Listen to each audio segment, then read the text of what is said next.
రాష్ట్ర ప్రభుత్వం ఒక్క పైసా ఇంటి మీద ఖర్చు పెట్టలేదు.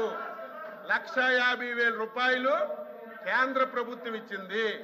30,000 రూపాయలు ఎన్ఆర్జీఎస్ కింద తీసుకొని కేంద్ర ప్రభుత్వం డబ్బులతోనే ఆ రోజు ఈ కథ నడిపారు తప్ప రాష్ట్ర ప్రభుత్వం నుంచి ఒక్క పైసా ఖర్చు పెట్టలేదు.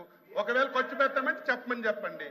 ఈ రోజు మేము దాంతో పాటుగా 2 లక్షల రూపాయలు పెట్టి రూరల్ ఏరియాలో 3 సెంట్లు, అర్బన్ ఏరియాలో 2 సెంట్లు మీరు ఏవైతే పట్టాలు ఇచ్చారో అవన్నీ వెరిఫై చేసి లబ్ధిదారులకు అడిగి నువ్వు 1 సెంటు కట్టుకుంటావంటే కట్టుకో. నువ్వు కట్టుకోవు, నాకు 3 సెంట్లు కావాలని అడిగితే వాళ్ళకు 3 సెంట్లు ఇచ్చి 2 లక్షల రూపాయలు ఇల్లుకు మంజూరు చేసి అందులో ఎస్సీ ఎస్టీ బీసీలు అయితే అదనంగా 50,000 ఇచ్చి ఈరోజు ఇల్లు కట్టాలని మేము ఒక మంచి ఆలోచనతో వెళ్తుంటే మరి మీరు చెప్పండి 2019-24 కేంద్ర ప్రభుత్వం ఇచ్చిన డబ్బులు తప్ప మీ రాష్ట్ర ప్రభుత్వం ఒక పైసా ఖర్చు పెట్టమని చెప్పండి. ప్లీజ్ మంత్రి గారు చెప్పండి. ప్లీజ్ మంత్రి గారు కూర్చోండి. ఎల్ఓపి గారు. అధ్యక్ష,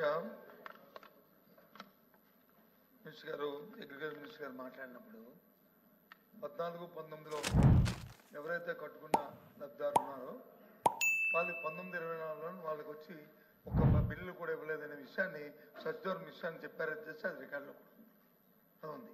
అది వాస్తవం కాదు అధ్యక్ష. ఎవరైతే 14-19లో ప్రభుత్వంతో ఎవరైతే శాంక్షన్ చేసి అర్హులైన లబ్ధిదారులు ఉన్నారో వాళ్ళందరికీ ఇచ్చారు అధ్యక్ష. ఎవరైతే కాకుండా అర్హత లేని వాళ్ళు ఎవరైతే కట్టుకొని మాకు బిల్లు ఇవ్వాలని అక్రమంగా ఇవ్వాలని చెప్పని ఎవరైతే అడిగారో వాళ్ళకి మాత్రమే ప్రభుత్వం ఆపింది అధ్యక్ష. ఇది వాస్తవం. ఆయనకి మనసాక్షిగా తెలుసు, మాకు తెలుసు అధ్యక్ష. గ్రామాల్లోనూ కానీ ఉన్న రాజకీయ లబ్ధి కోసం, రాజకీయ ఆలోచన కోసం కట్టుకోకంటే ప్రభుత్వాన్ని ఇచ్చిమంటే ప్రభుత్వం ఇది కంటిన్యూ ప్రాసెస్ అధ్యక్ష. ఎవరైనా సార్, మీరైనా మేమైనా ఆ రోజు మీరు ఉన్నారు. ఇప్పుడు ఇది హౌసింగ్ మినిస్టర్ గారు చేస్తున్నారు. ఆయన కూడా ఉన్నారు. మనందరం డిస్కస్ చేస్తాం. మనం క్యాబినెట్ లో కూడా డిస్కస్ చేస్తాం. ఏది ఉన్నారని అంటే కట్టుకున్న వాళ్ళకి ఇస్తే ఎక్కడికి ఇస్తారు, ఎంతమందికి ఇస్తారు? అది వాస్తవంగా ఉన్న అక్కడ ఉన్న ప్రాక్టికల్ తప్ప ప్రభుత్వం వచ్చి దురుద్దేశంతోనో లేకపోతే రాజకీయ కక్షతోనో నేను చూశాను అధ్యక్ష. తమరు వచ్చి సమయం ఒక 5 నిమిషాలు, ఒక 2 నిమిషాలు నాకు టైం కావాలి అధ్యక్ష. ఎప్పుడు కూడా గత ప్రభుత్వంలో నా పార్టీ వాడికే నాకు సాయం చేయని చెప్పి ఎప్పుడు మా ముఖ్యమంత్రి కానీ మా ప్రభుత్వం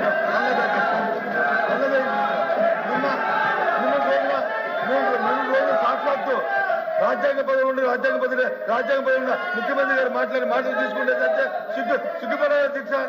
సిగ్గుపడాలి. ఈ వ్యవస్థ సిగ్గుపడాలి అధ్యక్ష. లబ్ధిదారుడికి వచ్చి పార్టీ అంట కడతారు అధ్యక్ష. ఎవరైతే అర్హుతున్నారో అర్హులైన వారికి వచ్చి ప్రతి కార్యక్రమం అందించే ఏర్పాటుని చూడవలసిన బాధ్యత రాజ్యాంగబద్ధంగా ప్రమాణ స్వీకారం చేయవచ్చాం.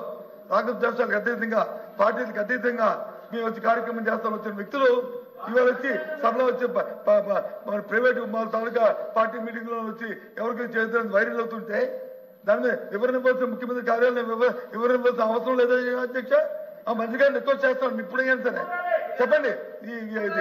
ఈ లబ్ధిదారు దగ్గర రాజకీయాలు ఉండకూడదని చెప్పండి. ఎప్పుడో కార్యక్రమం చేయాలి అధ్యక్ష. ఇదేమైనా సొంత ఆస్తి అధ్యక్ష? ఇదేమైనా మన సొంత ఆస్త? ప్రతిగట్టు పనులతో మనం ప్రభుత్వం నడుపుతున్నాం. ప్రభుత్వాలుగా ప్రభుత్వ సంపత్తులు నడుపుతున్నాం. ఈ కార్యక్రమం ఏ రకంగా మాడతారు అధ్యక్ష? ముఖ్యమంత్రి గారు ఏ రకంగా మీరు చెప్తారు అధ్యక్ష? మళ్ళీ దానికి వచ్చి ఒత్తాసు పలుకుతూ మీరు చెప్తున్నారు అధ్యక్ష. మా ప్రభుత్వంలో గత 5 సంవత్సరాల్లో రాగద్వేషాలకు అతీతంగా, పార్టీలకు అతీతంగా ఎవరైతే అర్హులున్నారో లబ్ధాడు ప్రతి అర్హులైన ప్రతి వారికి సాయం చేశాం అధ్యక్ష. అంతే తప్ప ఆలోచించుకొని మీ ముఖ్యమంత్రి చెప్పండి ఆ విషయాలు మాట్లాడద్దు.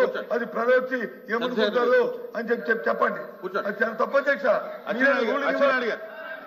అచ్చెన్నాయుడు గారు నిన్న అధ్యక్ష 1 మినిట్ అధ్యక్ష 1 మినిట్. అచ్చెన్నాయుడు గారు ఇప్పుడు ఏదో నిన్న ముఖ్యమంత్రి గారు పార్టీ వాళ్ళకి చేయొద్దు అన్నారని చెప్పి ఏదో రాంగ్ ఇంప్రెషన్ పెట్టారు అధ్యక్ష. మళ్ళీ అధ్యక్ష మాట్లాడారు కదా, వినాలి కదా అధ్యక్ష. తెలుగుదేశం పార్టీ అధ్యక్ష 42 సంవత్సరాలు పూర్తయింది. ఈ పార్టీ వినండి, మీరు చెప్పింది వినండి, తర్వాత మీరు మాట్లాడండి. ఈ పార్టీ ఎన్నికల వరకే రాజకీయాలు, ఎన్నికల తరువాత పేదవాడి అభివృద్ధి, రాష్ట్ర అభివృద్ధి ధ్యేయంగా పనిచేస్తున్నాం. మీరు కూడా లాస్ట్ 5 ఇయర్స్ అధ్యక్ష ఏం చేశారు ఒకసారి సీనియర్ మంత్రిగా బొత్స సత్యబాబు గారు ఒకసారి తెలుసుకోవాలి. మేము కట్టినీళ్ళకి రంగులు వేసుకున్నారు, బిల్డింగ్లకు రంగులు వేసుకున్నారు, అన్ని ఎవరు పార్టీ తరఫున పనిచేశారో ఒకసారి గుర్తు చేసుకోవాలి. మళ్ళీ చెప్తున్నాం ఈ ప్రభుత్వానికి శాసన మండలి ద్వారా మీ ద్వారా ప్రజలకు తెలియజేస్తున్నాం. ఈ పార్టీకి, ఈ ఎన్డీఏ ప్రభుత్వానికి రంగు లేదు, రుచి లేదు, వాసన లేదు, ధనవంతులు లేడు. ఈ పార్టీకి, ఈ ప్రభుత్వానికి క్రైటీరియా అధ్యక్ష, క్రైటీరియా పేదవాడే క్రైటీరియా, పేదరికమే క్రైటీరియా. రాజకీయ పార్టీలతో సంబంధం లేదు, కులాలతో సంబంధం లేదు, మతాలతో సంబంధం లేదు. అర్హత కలిగిన ప్రతి ఒక్కరికి అన్ని పథకాలు ఇస్తాం. మీరు కూడా అర్హత కలిగిన వారికి ఏవైనా పథకాలు అందకపోతే ప్రభుత్వం దృష్టికి తండి చేస్తాం తప్ప ఏదో చంద్రబాబు నాయుడు గారు మాట. గత 5 సంవత్సరాలు ఊచ కోత ఈ రాష్ట్రంలో జరిగింది. ఎవరికైనా మాట్లాడే స్వేచ్ఛ ఉందా? నవ్వే స్వేచ్ఛ ఉందా? తిరిగే స్వేచ్ఛ ఉందా? ఈ ప్రభుత్వం చేసిన తప్పులు ప్రశ్నించే స్వేచ్ఛ ఉందా? ఈ రోజు మీకు ప్రజాస్వామ్య పాలన వచ్చింది. మీరు అధికారం వచ్చిన 6 రోజుల నుంచి 7 రోజుల నుంచి ప్రజల్లోకి వెళ్తున్నారంటే దట్ ఈజ్ ప్రజాస్వామ్య ప్రభుత్వం ఇది. మీరు 5 సంవత్సరాలు మేము ఏదైనా కార్యక్రమంకి వెళ్తామంటే 5వ గంటకే, ఏకోజామున 5వ గంటకే పోలీసులు వచ్చి గేట్లకు తాళాలి.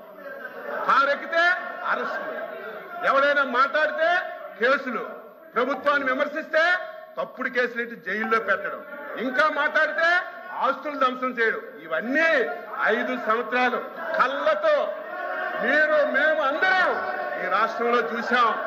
మేము ఈరోజు స్వేచ్ఛగా మీరు వెళ్ళండి, ప్రజాస్వామ్యబద్ధంగా మీ పరిపాలన మేము చేస్తున్నామని మీకు స్వేచ్ఛనిచ్చి మాట్లాడిస్తున్నటువంటి ముఖ్యమంత్రి అధ్యక్ష చంద్రబాబు నాయుడు గారు ఈరోజు మళ్ళీ చెప్తున్నాం, ఈ ప్రభుత్వానికి, ఎన్డీఏ ప్రభుత్వానికి పేదరికమే క్రైటీరియా. ఎవడు పేదవాడున్నా, ఏ పార్టీ ఉన్నా తప్పనిసరిగా ప్రభుత్వం నుంచి అన్ని విధాల సహాయం అందిస్తామని మళ్ళీ ఈ సభ ద్వారా రాష్ట్ర ప్రజలకు తెలియజేస్తున్నాను.